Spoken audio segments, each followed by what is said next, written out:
Welcome to 1 Minute News, where today's headlines are: the swimming portion of the 2024 Paris Olympic Triathlon might be delayed due to high levels of bacteria like E. coli in the Seine River, according to a report by the Surfrider Foundation Europe. The report indicates poor water quality at two testing spots on the river from September 2023 to March 2024, with all but one test showing contamination.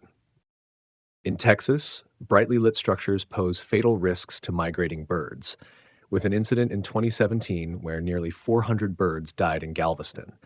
Similarly, in Toronto, window collisions cause thousands of bird deaths annually out of 25 million across Canada.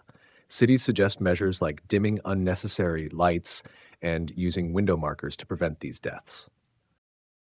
Scientists using the James Webb Space Telescope have identified the source of the brightest cosmic explosion ever observed, the brightest of all time, from a supernova 2.4 million light years away. Detected on October 9, 2022, this rare event likely formed a black hole, but unexpectedly did not produce heavy elements like gold or platinum, challenging current scientific theories. During Thailand's Songkran Festival, Samui Island faces severe drought and water shortages, impacting local businesses. The island relies on an undersea pipeline delivering only 21,000 cubic meters of water daily, far below the needed 31,000 to 33,000 cubic meters, leading to mandatory water rationing that affects the vital hospitality sector.